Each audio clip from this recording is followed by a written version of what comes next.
Hey everybody, how are you? Good afternoon and happy Wednesday to you all.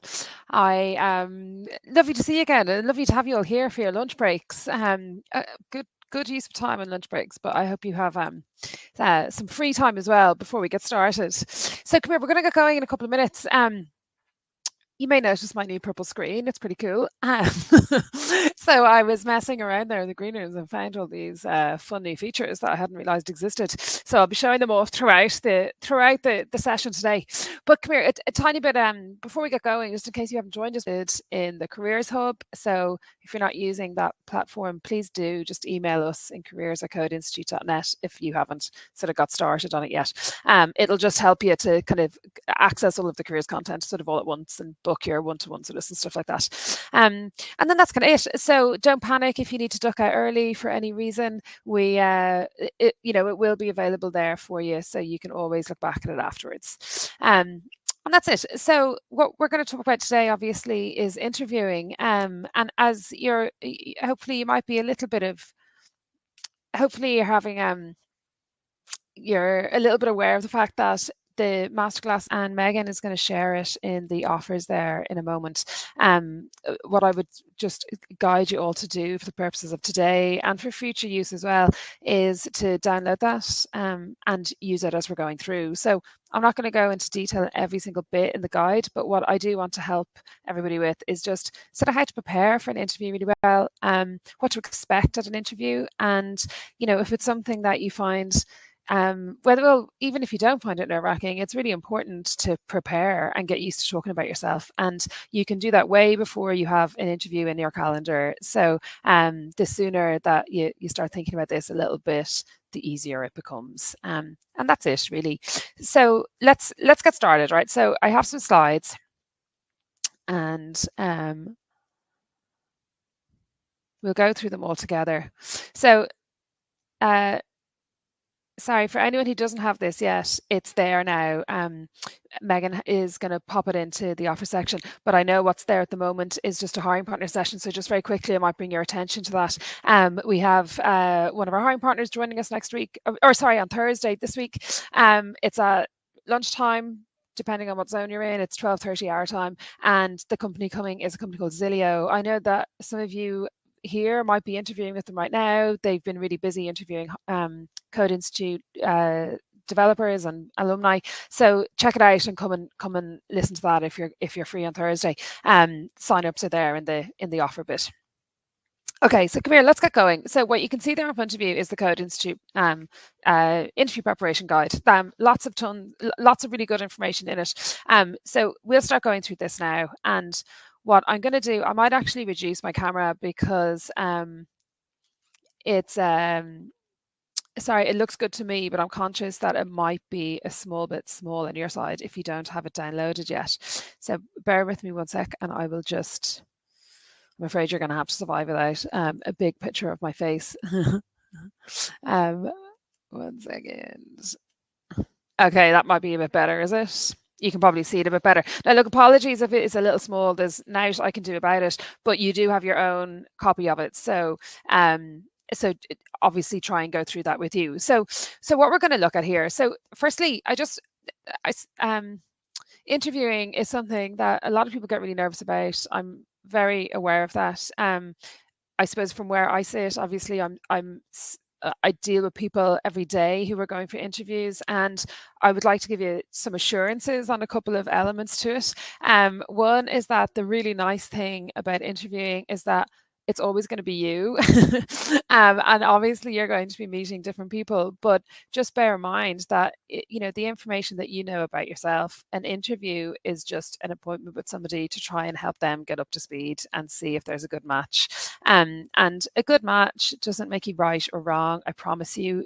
We have all gone to interviews where we come out of it not sure if we even want the job, or sometimes we come out of it disappointed because we didn't get it, and sometimes we come out of it delighted because we did. But sometimes we'll go to interviews and not have a clue how we're doing, and we'll be waiting to hear. So look, just bear in mind that the common thread in every interview is you. So no one knows you better than you, and sometimes preparing for it in advance will just really help you have really good answers to sort of rely on and be used to saying, and be accustomed and comfortable with saying out loud. And I really promise you that preparation will get you really, really far in an interview, because people generally are very, very sound. They're not out to trick you. They're not out to make life difficult. They just want to be able to kind of figure you out. And also, and this is something that very often gets forgotten, if a company has brought you to an interview, like what they want to happen is that they come in and everybody has enough in common for this to go to being a hire. They don't want to be endlessly interviewing people either. So preparing can just really help them out, help them to make that decision easier. So look, in terms of kind of general preparation, obviously this is really exciting as well. So huge congratulations to any of you who are kind of at that stage that you are interviewing.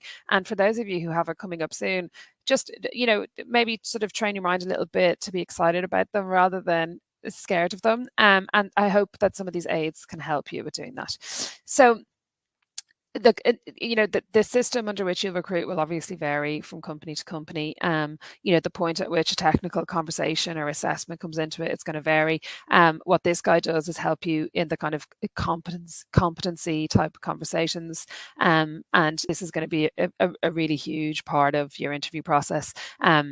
Obviously, technical interviewing might be new for you guys, and I understand that that's like a separate sort of assessment stage to it.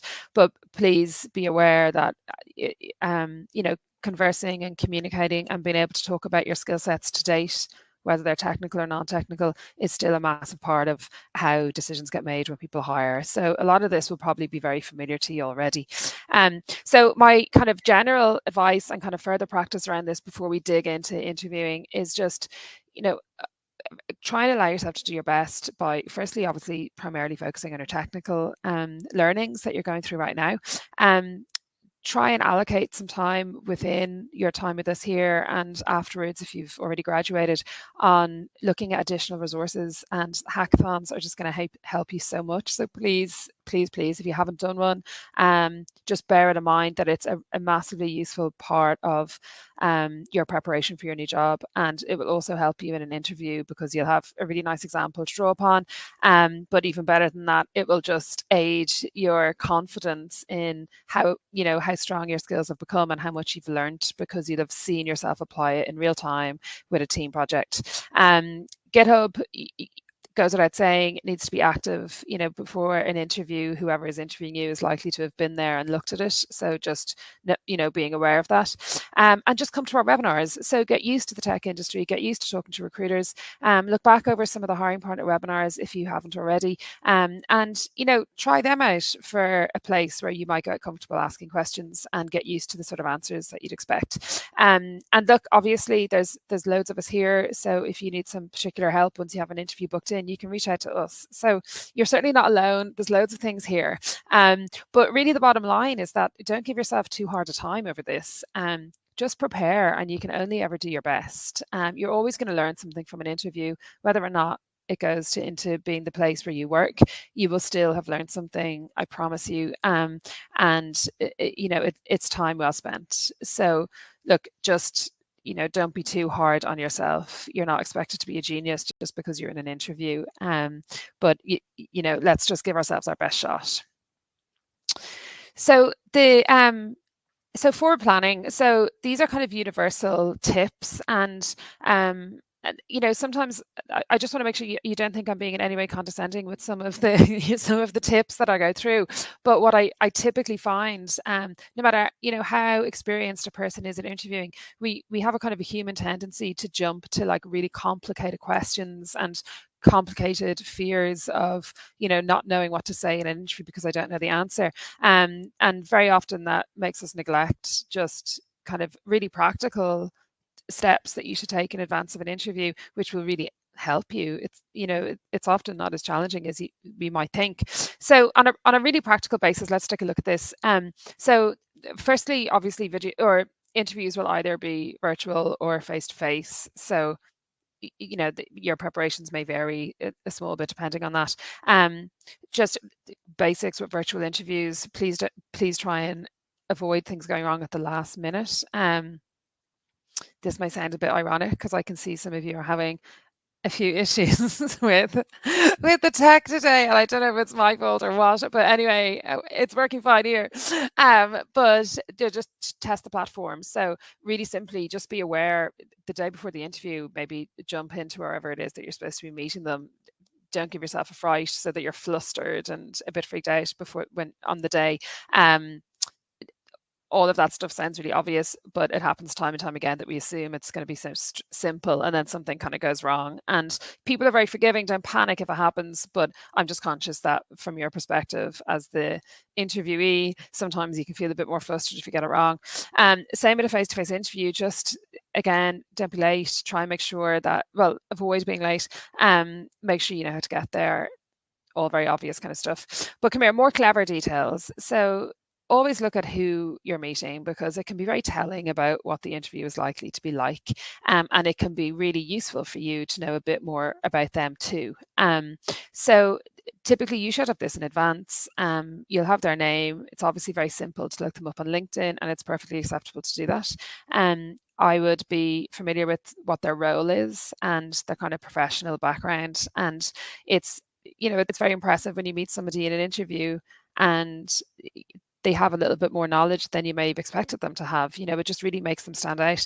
And it's really simple to do it. So you can find people on LinkedIn. It's perfectly fine to reach out to them in advance and have that connection. And then you can see their background and you kind of know small things. Are they in the engineering team, or are they a recruiter, or are they a team lead or a manager? And it can just help shape what to expect. So if you're using like an agency recruiter who's secured this for you, don't forget to use them as a resource. It's, again, they're on your team. They want you to do well. They want you to be prepared. They're also pretty busy, so they might make a mistake and overlook sharing certain information with you. So questions that I think are really handy if you have an intermediary might be knowing a bit more about the sort of candidates that the company has interviewed before, and any feedback that might be available on previous candidates, whether they were successful or unsuccessful. That feedback is really, really useful. And your recruiter might even know what sort of questions they go through. So just don't be afraid to ask those sorts of things. To be honest, a really good recruiter should be really forthcoming with that and should have given it to you before you asked. But no harm in finding out if they have any tips or insights on previous interviews that their client has, kind of arranged through them. And then also the company. So please, again, nobody expects you to have the same knowledge as an employee would have. So please don't spend loads of time agonizing and worrying about whether you're perfectly in tune with their products so that you have all their news. But this is a big reason why we really encourage people on LinkedIn, because you can just follow companies and really simply get updates on what they consider to be important news about themselves. So that's a pretty good indicator of what they might want to talk about. It is important as well that you can kind of summarize the company just in a few lines. And this is something that I'm sure I certainly have loads of times experienced in the beginning of like an interview environment, when somebody from the company will say, well, what do you know about us? And so many interviews I've been in, and it's pretty obvious the person hasn't even Googled the company. And my jaw drops every time, because it couldn't be easier. Like, we all have one of these. You can do it on the bus on the way in, or you can do it while you're sitting there 5 minutes before the interview. But all you need to be able to do is sort of summarize what it is the company does. So please be able to do that. And there's a nice example there of just kind of a 4 or 5 line answer of, yeah, of course I know what you do. This is the industry. This is pretty much what you're at. And really interesting to me. So that's all you need to know. There's an example there where I've written, as if as a pretend answer. Sure, you're an e-commerce business. You delivered a tailored web-based solution to businesses so that they can manage their online commercial offerings by integrating your platform. It's a B2B arrangement. So some of you might be able to guess what company I wrote that about. And if you are, bonus points. But this is just a really simple way of doing it. They don't need to know when they were founded. They don't need to know how many people are employed. They don't need to know like all of these big mad announcements that we made about them. They just need to know that you've checked them out and you're kind of engaged and interested enough to have done that. Okay, so again, in these little grey boxes, you're going through this guide yourself, you'll just see little sort of extra tips that maybe explain that to a little further degree. And then just in advance, a couple of video interviews must do, because I know it takes look, they're very established now, and I think that most people here will find that certainly at least their early stage interviewing is all being done online, which is really convenient. No more taking a half day off work. But a couple of sort of, I suppose, etiquette on a video interview is just nice for you to maybe hear and understand. So I've already said the obvious, just make sure as much as you can that all of your tech is connected and that you're in good shape. I would always advise people to have a glass of water and some stationery at an interview. It's perfectly fine. Sometimes you might be nervous and be doing a lot of talking, so it's nice to have a drink ready. And also, just there may be some notes, and please don't interpret this as like, writing the whole way through your video interview, but there may be the odd thing that they tell you that you want to ask them about later, and just a little one-word note can help you kind of do that. Cameras, so just the etiquette here is cameras on. So it will be expected that the reason the interview is on video is because it's really convenient for everybody, and it's private and it's secure and all of those things. But they still want to meet you, and really, you want to meet them too. And it can be quite hard to feel like you've had a fruitful conversation with somebody if you haven't really got to see them. So look, that's the etiquette. And that's kind of what they'll presume if you're asked for a video interview. There's some, just kind of some support, some tips and suggestions there around kind of background and how to present yourself, which I would recommend. And then just one thing I do just want to bring your notice to is around privacy. So there is also an assumption that you'll be in a kind of a private space, as will they, where it's comfortable to be asking one another questions. So please just remember that, if just in terms of planning, that you don't want to be disturbed, because it might sort of throw your train of thought. If you are disturbed, don't panic about it. It's no big deal. Everybody understands. But just if you're in a room with loads of other people in it, which I have seen this happen, it can obviously be really hard to ask somebody any sort of slightly personal or professional questions if they're obviously not in a private space. So just bear that in mind. Okay, so what's going to happen when you get to the interview is obviously that they're going to ask some questions, and and again, I don't mean to oversimplify this. The reason they're asking you questions is because they want to find out about your past behavior, they want to find out about your experience, and they want to kind of see how that can map into the kind of the role and the company that they have. So when it boils down to it, that's all we're trying to discover. What makes it pretty hard is that, as an interviewee, we have to be kind of selective and prepared about what it is we're sharing about ourselves. And also, you might only have like 60 minutes to do it in. So being prepared will just really help you out. So there's a couple of, I'm going to talk about competency-based interviews and explain what they are, because this is what probably 100% of you are going to be going through. And I just very quickly want to look at very classic kind of mistakes that happen, usually because somebody is nervous. And so they're just nice ones to kind of flag out with you, that they're really easy to avoid if you're quite prepared, but also just to be sort of make kind of mental notes about what it is that you want to share with them. So the three that I've put down here are around talking too much and too little, trying to get the balance right, body language, and then also just a big one that I get asked about, I promise you, at least 3 times a week, is about how to tackle kind of previous employers, and maybe anything that's a bit tricky in your interview, in your CV. So the first one, talking too much or too little, just practice will get you used to this. So don't worry about it today, but don't be afraid of silence. Don't be afraid of taking your time to think a small bit about your answers, and just really try to keep your answers on point. Again, as we go through competency-based interviews, and I give you some examples, this will probably get a little bit easier for you to prepare and also to structure. And also you can reuse answers. Like, obviously not in the same interview, but as you move to different stages of the interview, or as you're talking to different companies, obviously you can use the same couple of answers all the time. So this is going to really simplify stuff, I think. But just don't make the mistake of never taking a breath in an interview, and making it really difficult for someone to ask you more questions.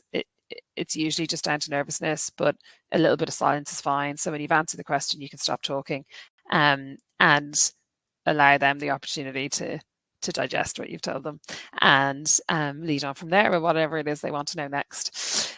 Body language. So look, we all know that nonverbal communication makes up a huge amount of the how we interact with each other. Obviously it's a little more restricted if we're on a screen, but get the small things right. Being engaged and kind of present in the meeting, not looking really distracted. Again, having lighting so people can actually see who they're talking to. Just just being kind of comfortable with that. And also if that's something that's very difficult for you for different reasons, most companies are really willing to talk about how they might set up an interview that makes it more comfortable for you. If you have special requirements, that's something that most companies will be able to obviously facilitate, or will do their best to. So don't be nervous about sharing that if it's something that is important. And then also previous employers. So this is more kind of to do with content than behaviors, but just be very mindful that if there's something, if you spend time in the interview talking really negatively about a previous employer or experience, it's even if it's content that's really familiar to you, it's going to be a brand new piece of news to the person who's meeting with you. And I would advise against it. I would advise, if you have a tricky situation that you want advice on wording, that you talk to us. Like, we're here as a support network. You can book in for your one-to-ones. You can contact us if you need some guidance on something like that.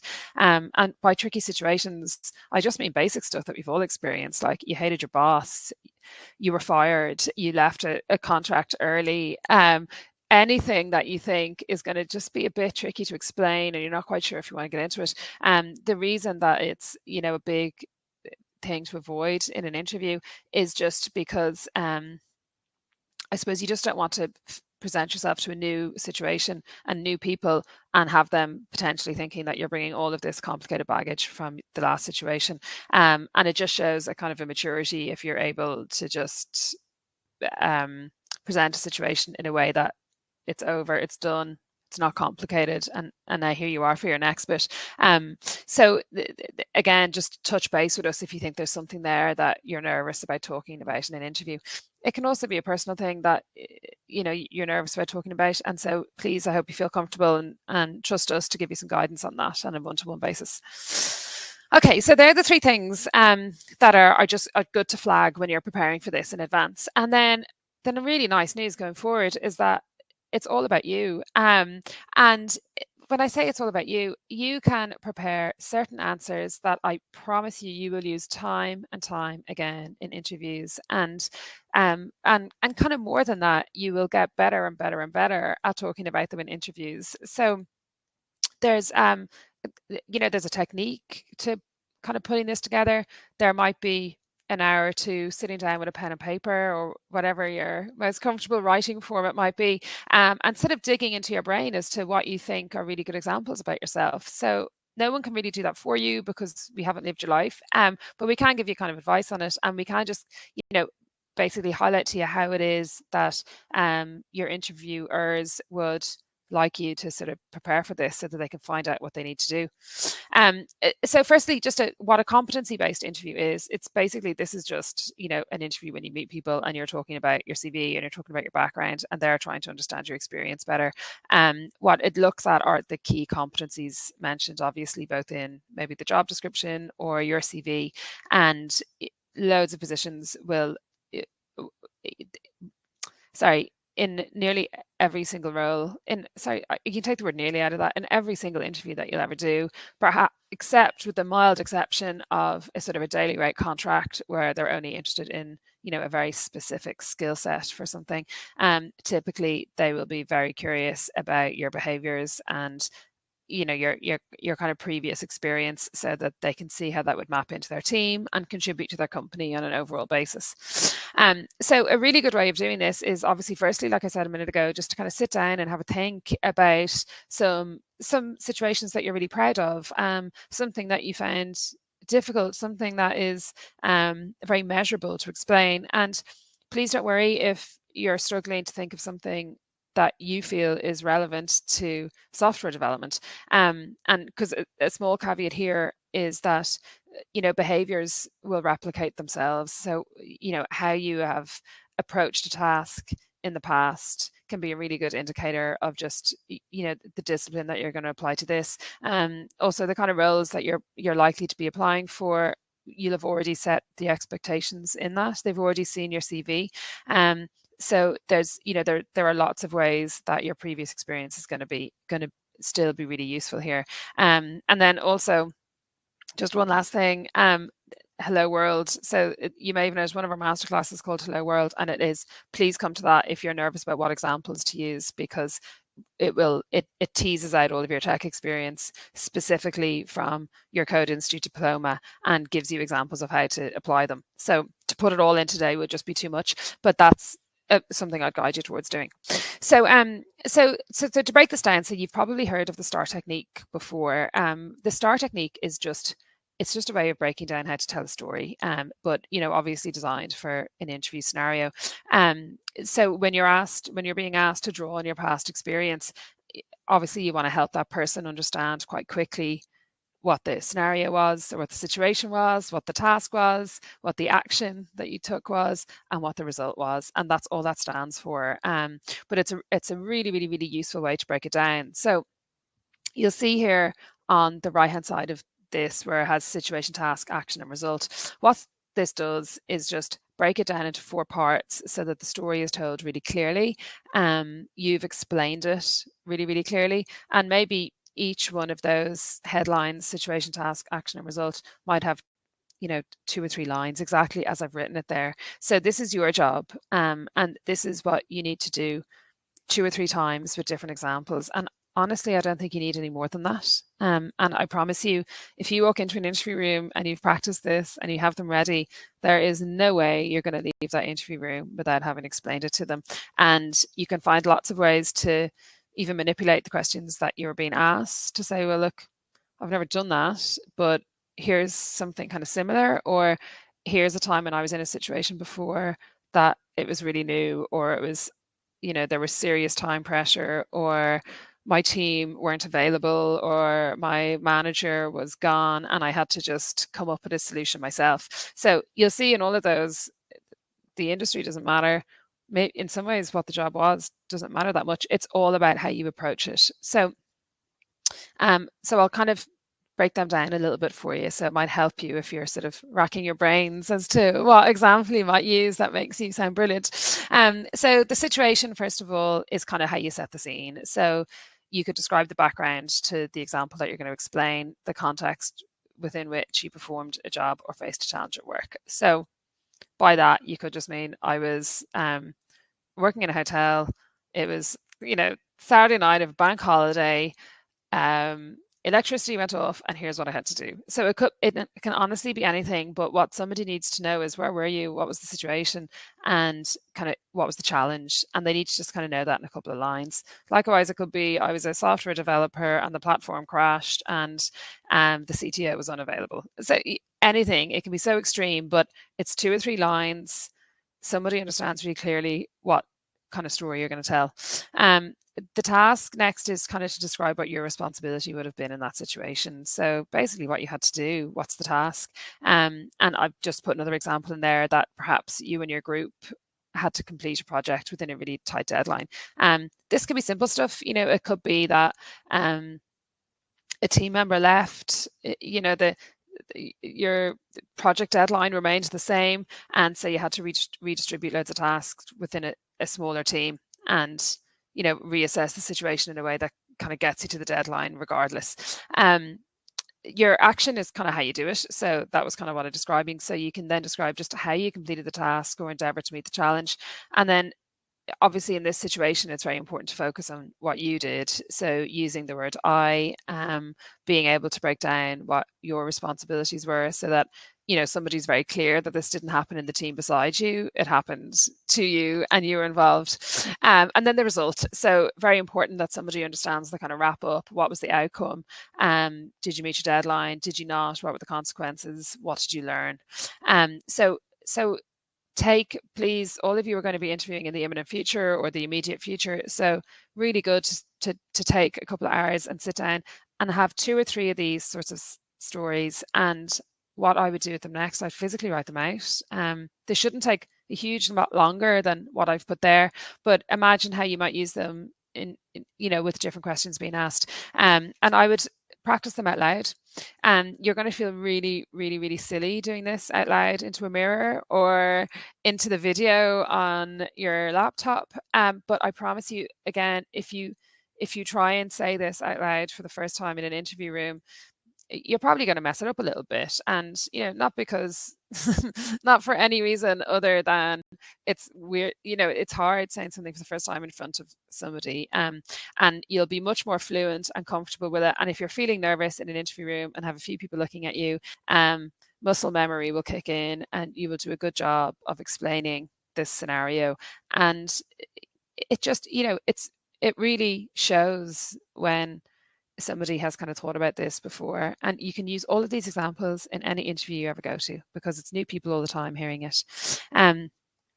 So please take that into account, because this is kind of the biggest chunk of preparation that I would advise you to give. And bear in mind, you can do this really long before you've even made a job application. This can be something that you can prepare now, and really feel like you're making a lot of progress. And also, interviews are quite exciting. I understand that there are nerves attached to them, but they're also really exciting conversations. And it's kind of like maybe doing an exam. Like, everybody feels awful going into exam if you know you're kind of a bit underprepared, and you're relying on a lot of luck to get you through.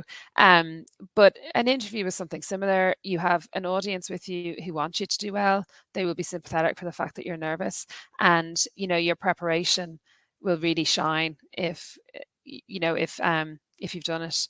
And it says a lot about somebody as well. It tells us a lot as an interviewer about somebody's commitment, about their attitude, and those are extraordinarily positive traits to see in an interview. And I think this could really, this can obviously really help, but you don't need to rush it the night before. So you'll see, again, I've kind of given a more detailed example there in response to how to break those down. So the bottom, sorry, my face is kind of in the way, but maybe you have, let me move my mug there. So what you might have is a similar sort of paragraph, and just pay a little bit of attention to the length as well. What's really nice is if somebody can tell the story kind of nicely, it makes sense. Minimize the use of kind of people's names, because if you refer to teams, refer to job titles, it's very confusing to listen to a story about all these people whom you don't know. So you'll notice that they're absent from that example, and the word I comes into it a lot. So the interview room is not the place for modesty. You don't want to tell a story about somebody else's performance. You're telling a story about your own.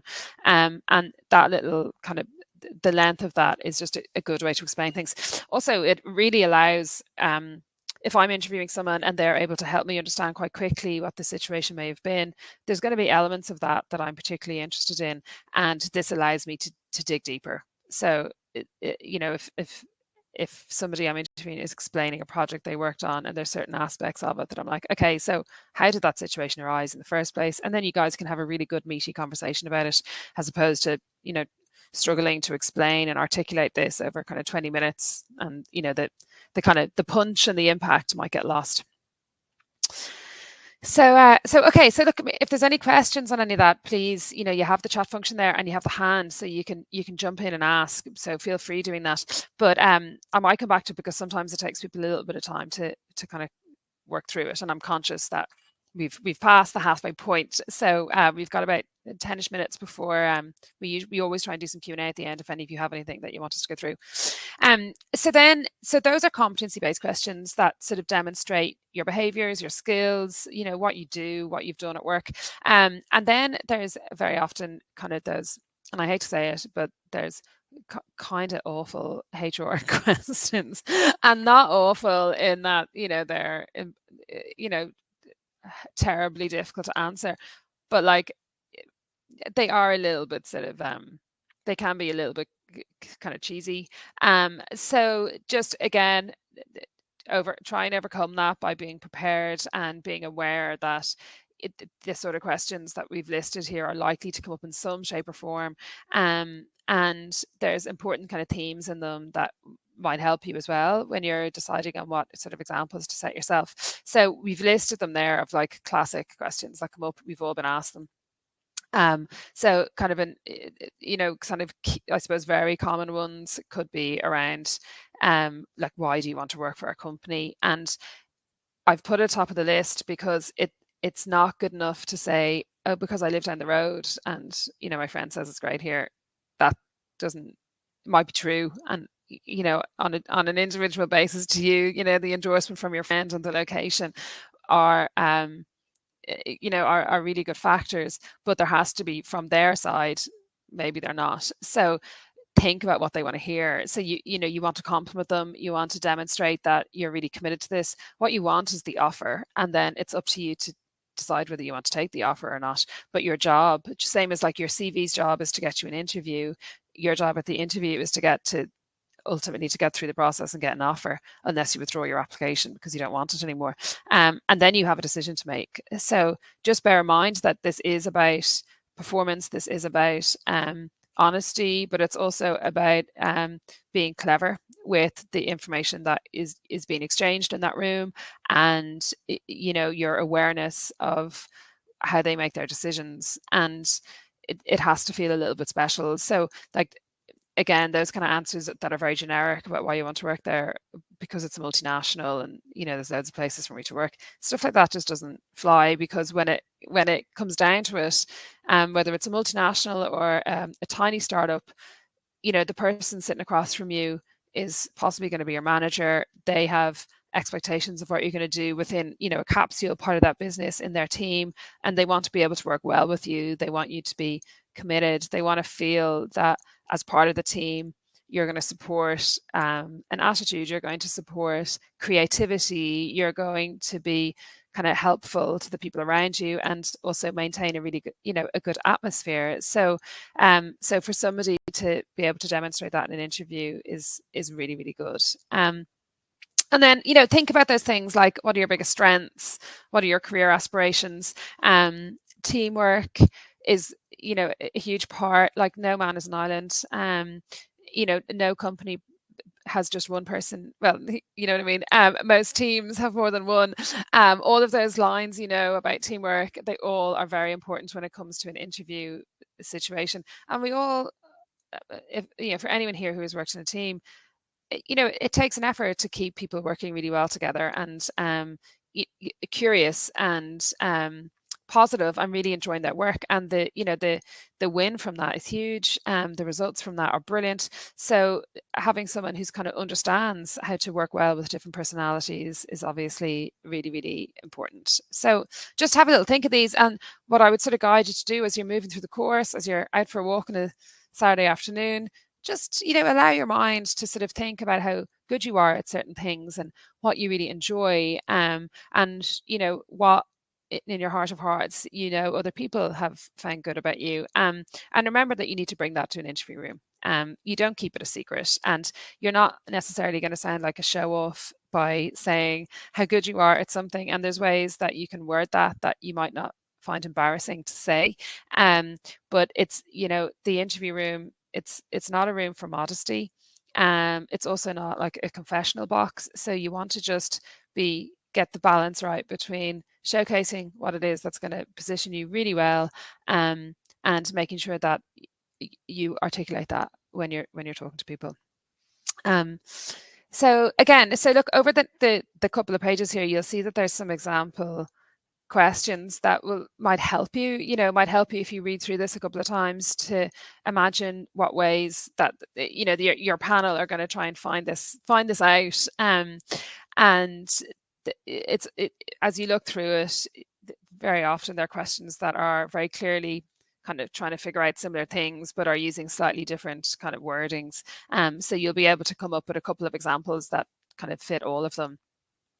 And just one thing here, sorry, I keep moving my face around the place. One thing here I do want to draw your attention to, because there's a little bit of reading involved here, so you'll do some of it in your own time. But was this tip, okay? So sometimes I suppose I just want to give you a bit of reassurance that no matter how big, small, successful, getting started your company is, progress in work, it's usually very practical. There isn't a big secret that somebody has over you, but when we ask people about how they get things done, or how they address maybe kind of areas of weakness, and I've used this example myself before, in that like if I was in an interview and they asked about stuff that I kind of struggled with a bit, like I have to be honest, like admin is just not my forte. And anyone in the careers team will probably be able to testify to that, because I ask for help with it and I look for people who've got better systems than me and I copy them. And I don't mean I cog their work, but I look at what it is that they do well. So, and I learned this very quickly. It's not something I've ever been confused about myself, but it's really important if you're working in a company that there is a process and there is a system, and that you're working within it. So for me, self-organization, I always will get things done, but it comes down to managing my diary. It comes down to putting time into my diary. It comes down to spending a half an hour every week making sure that I've planned it, thought about it, and got it organized. So while it mightn't come really naturally, I've addressed it and I can figure out a way to achieve these things. So for you guys, it will all be different stuff.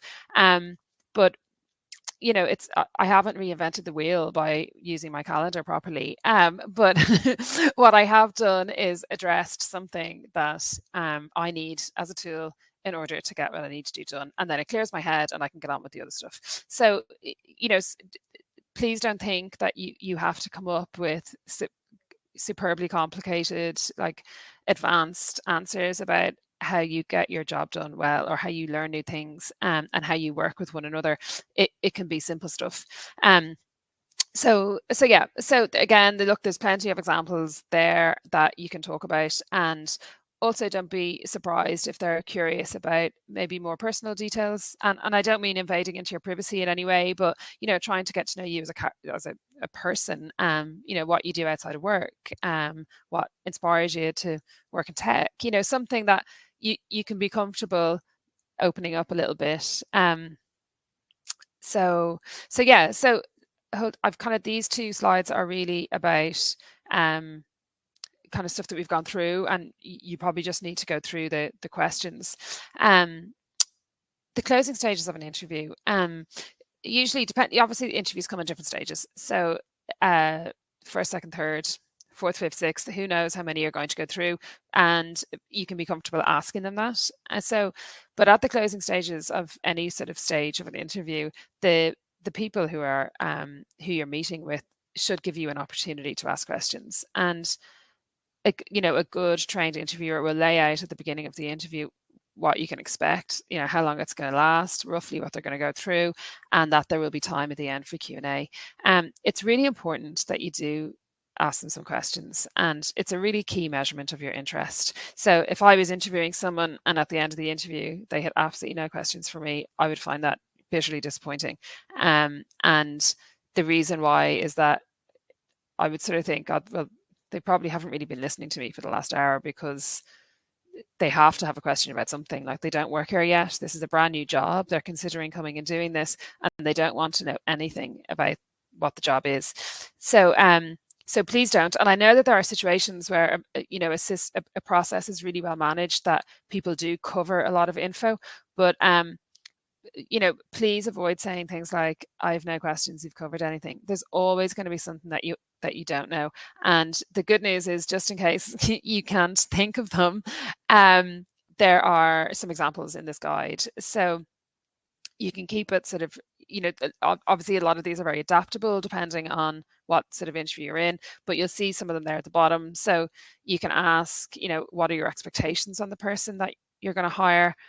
Tell me about what, success looks like for me in the first 3 months. Do you hire into this team regularly? That will tell you a lot about the structure of the team and the longevity and what people are doing when they leave. Are they going to different roles internally, or what's going on? Oh, and I've written this here. Look, why or why not are you not hiring into it? So you'll get a lot of info about it. I would really, really, really, really recommend that you practice this if you're nervous about it. You can do it at our hiring partners, at our hiring partner sessions. You can come and ask questions at that, so that maybe it's not the first time that you've spoken to somebody who's in an interview environment. Obviously, the hiring partner things aren't interviews, but you know what I mean. That it can be a recruiter, or it can be someone who's talking about hiring, and that's the topic, and you can kind of ask questions about that. So definitely do check it out. And there can be really particular ones that you might ask. I would just one thing I would recommend using that Q&A time for as well is that as you move forward in different interview stages, the more questions you've asked, the more information you have about the company, and you can really cleverly apply it so that you show a fair bit of kind of continuity and progression through an interview process.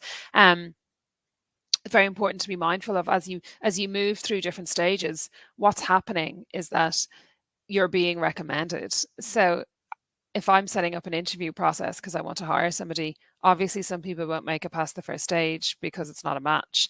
But if you are making it past, it's because you are becoming increasingly likely to be hired. And look, I know we are all aware of that, but sometimes we're so caught up in trying to prepare that we forget we're meeting new people.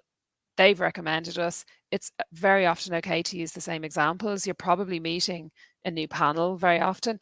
And as you move through, if you're asking questions, you're also gaining knowledge. And as you meet new people in the interview, they can be completely taken aback by just, how much you know about them, even though you don't even work there. So it's a really clever technique. So then I'm not going to go through the whole list of questions there because you have plenty of time to kind of check them out before. But just two things I'm conscious of the time, but I really want to talk to you about money. Money. So obviously money is the most fundamental part. Well, not the most, but a fundamental part of work. And but for some reason in recruitment, it's usually quite kind of I don't know if secretive is the right word, but from an employer's perspective, they rarely, sometimes, but don't publicly put kind of a definitive salary on it. And there's a few reasons for that. I'm sure you're familiar with them, but you must, I suppose, bear in mind that a range that we put forward is very different to a company publicly issuing on a forum, what all of their packages break down to. So don't be surprised if this isn't totally visible from early stages. And I have some guidance on it. So first of all, it's really important for you guys to think about it before you go into an interview room. And you can do research on salary guides to get, very precise sort of levels and pathways in your city or your town or wherever it is that you're based in the world. Secondly, sit down and be mature about your own finances, and be realistic about what it is that you need to be earning in order for this to be a comfortable move for you, and bear that in mind when we're preparing a CV or when you're making certain applications, so that you sort of know where the bottom line is for you. Then thirdly, bear in mind what situation you're looking for. So you will see variations in packages between multinationals, startups, but you will also see variations in how quickly you can move, how quickly you can progress, and the sort of training that you might get or the access. So just kind of think about your own scenario first and what's the best environment for you to be in and how quickly you want to progress afterwards. Again, at your one-to-ones, you can get a bit of guidance on this, but I would definitely sort of think about those things before you have an offer on the table and you're maybe a bit flustered about whether to take it or not. So, although I know that sounds like a good problem to have, but in terms of the interview room, so when's the best time to bring it up? So, usually, if you're dealing with an agency recruiter, they'll probably say to you, "What are your salary expectations?" This usually just gives them a guide. Usually, there's a graph for businesses as to depending on what someone's bringing to the table in terms of their candidacy, that may enable them to access either more budget for this role or less. I know that might sound funny, but sometimes what they can do is that if somebody's quite junior and they're going to require a lot of training, what they might do is kind of lower the expectations on the role and bring them in because it's a really good match in other ways. So it can work in both of those sort of directions. Then fundamentally, it is important. So be comfortable talking about it. Again, have said it out loud. Don't undersell yourself, but also maybe keep an open mind. I wouldn't chop off opportunities in places where you really like the people, where the product is really good, where it feels like it's a really good career environment, because progression tends to come very, very quickly in tech. What's important is that you are comfortable at the beginning and that you're in the right environment. So kind of have some thoughts about that. At first round interview, if they haven't mentioned money, I probably wouldn't either, to be honest. I would focus on that time together, thinking about how would you like to work there and if this is an important opportunity for you. Usually I'd be very surprised if it would go past second round without somebody somewhere saying something about what salary expectations might be. And then at a negotiation point, if you get an offer, don't be afraid to sort of ask if you can have a little time to think about it, or if you can come back and negotiate a bit with them, but do that maturely. I wouldn't just send emails back and forth. If you get an offer and everything is brilliant except for the base salary, I would say that and just say, look, can we have a phone conversation? Can we jump on a call really quickly? I really want to be able to accept this offer, but I just want to talk to you about salary and get a better understanding of that. So I would be always of the mind, be mature, be able to talk to people. If you need some guidance from us, ask for it. We do this all the time. And obviously a case by case basis, lots of situations are going to be a little bit different. So just bear that in mind, but don't shy away. Like I have not in all my years of recruitment, like I see very often people getting an offer and declining it, even though a lot of it was really good, because they haven't just gone back and opened a conversation. So that's really normal to do that. And yeah, so just don't be afraid of that. Again, there's some advice there sort of about how to do it. And then, so second and third round interviews. So we've talked a little bit about this already. And look, as we know, I can't give you a definitive length of how long an interview process is going to last. It's totally different every company, and it'll vary within the roles. But bear in mind that behind the scenes, as you move through a process, this is happening because you are being recommended to a different stage. You're being recommended to a different stage.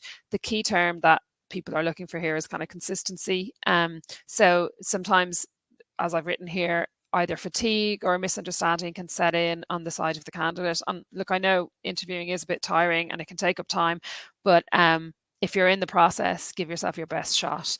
And just some tips to get you through the different stages are written there. And look, everything that we said there about those competency-based answers, don't assume that everyone you meet in the process has had some big sort of briefing with the previous panel. They probably haven't. Like, all that matters from their side is that you've been recommended. So it's in their diary. They're meeting you for your second round interview, your third round interview. They sort of know what they're supposed to do at the interview. But you don't need to leave everything in that first round and kind of sit back as it progresses. And obviously, as it progresses, your chances increase, so that they're the interviews that should be getting a lot of attention.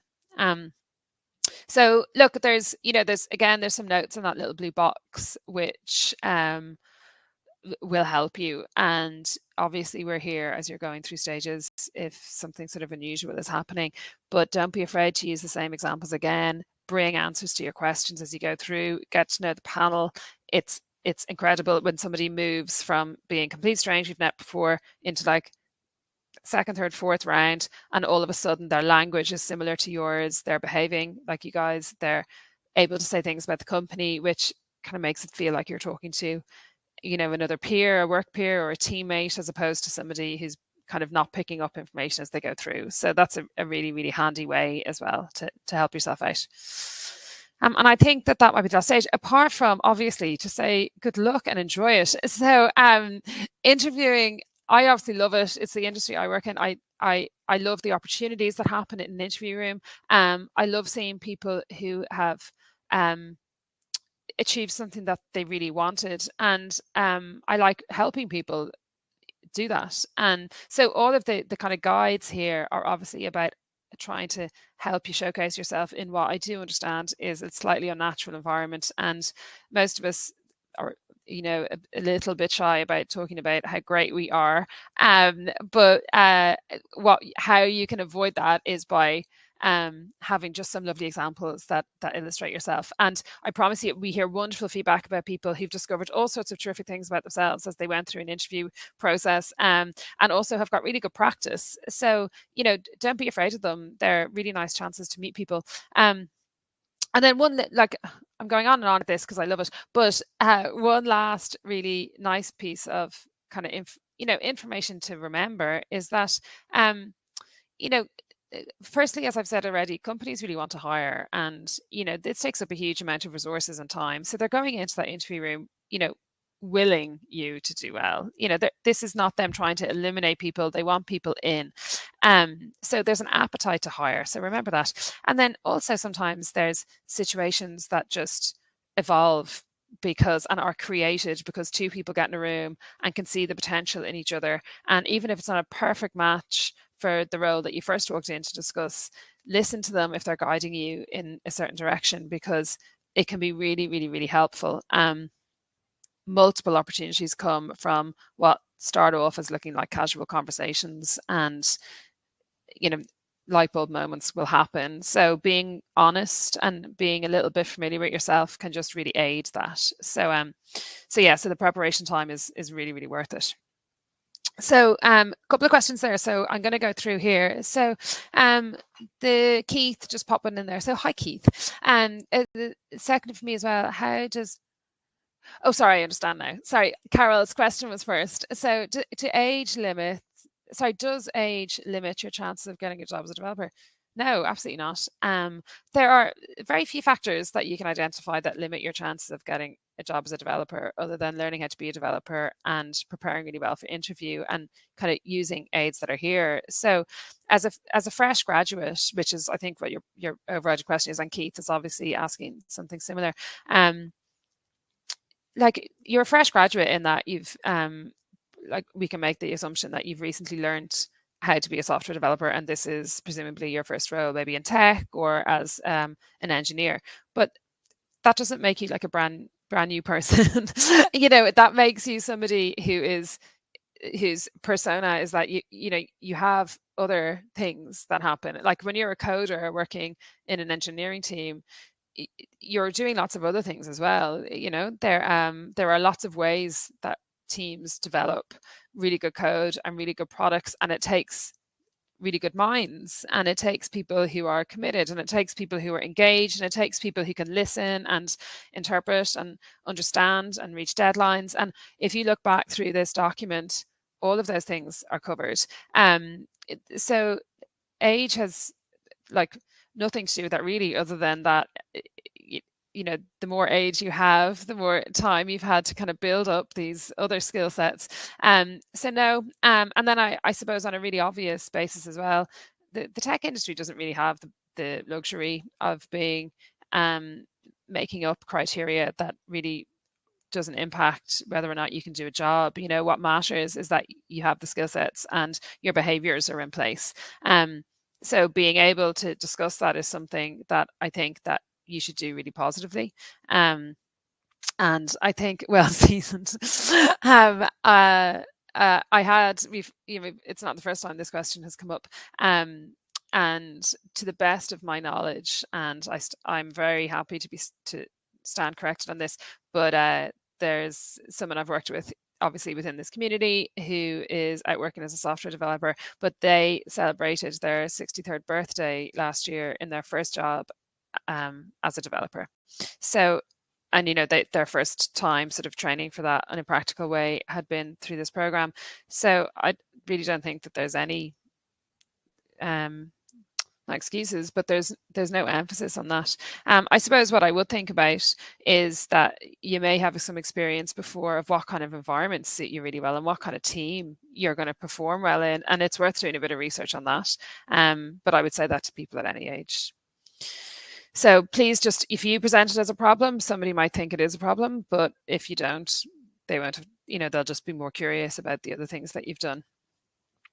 Um, so come here. Oh my goodness, it's 2 o'clock. Okay, I'm so sorry. I've gone over. I didn't mean to delay you. I'm only over by a minute. So just a really quick recap. So for any of you there, I know there were some polls being run, and it seems that this has certainly helped a really high proportion of you. 80% of you feel more comfortable now going into an interview, which is brilliant, but that leaves 20% that maybe aren't. So for all of you, but for those that aren't, what I would suggest is this. So first of all, you want to get that STAR technique. So go back, download this document, and I'm flipping here so you'll see, get back to that. This page is the most important one, right? So what you need to do is just screenshot this page or print it out, get yourself a document, and you're just going to have to rack your brain. So there's no way around this. This is something that nobody else can represent you in an interview, but we can all give you tons of help of how to represent yourself really well. Okay, so the first thing you need to do is just spend some time either out for a walk or maybe talk to someone you've worked before, talk to someone you trust, ask them, about maybe some of the qualities if you're not sure about, how to recognize yourself well. Think about moments in work where you just had a really good day, because they're typically the days where something good happened or something went to plan. Think about big challenges that you've had in work and just scribble them down. Okay, just write them. You're not going to get these perfect overnight. It's a work in progress, and give yourself a couple of weeks to do this. If you're on a big massive deadline, then you might want to speed it up a bit, but get this, have a couple of examples that showcase you well and write them out, so that you end up with 3 little paragraphs, little defining ways with which you can use them, and say them out loud. And I promise you're going to feel more confident after that. And once you have that, then I suppose the other things to start thinking about are going through some of these example questions and just getting a little bit comfortable talking about yourself out loud.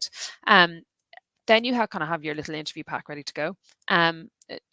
There will be situations when you're in an interview and you might know the answer to something, but it doesn't matter if you don't. Like, it's not an exam. And what does matter is that you have something that you can talk about. So all you have to say, if you're asked something in an interview that you either haven't done or you're not sure, you might say, oh gosh, look, I can't think of something like that right now, but here's something that might showcase what I would probably do, and then use one of your examples. So also, before you walk into an interview room, come to our hiring partner webinars and start asking questions there. And you'll hear it from the horse's mouth about what they typically look for people, or how they get to the crux of making a decision, and give yourself time to get used to them. And you can do that straight away, because there's loads of them in the careers hub. And then talk to us, so use your one-to-one session to talk about other little things that might help you. And you'll get there. They're not out to kind of embarrass you, or they're not out to catch you out. It's just about communicating. And I know that that's not all of our easiest thing to do, but you can prepare and overcome that. So look, come here. I've gone way on. It's 5 past. I'm so sorry. Have a super week, and I'm going to see you again. We're going to be back. What did I say? Wednesday. We're back on Thursday tomorrow with Zilio, who are based in Amsterdam, and they will be also expanding in the UK. But regardless of the locations, if you can come, because there's loads to find out. Okay. Okay, cool. So listen, great to see you all, and have a gorgeous afternoon. The sun has begun to shine where I am, so things are looking up. All right. Listen, thanks so much for your time. Well spent, and see you all soon. Bye.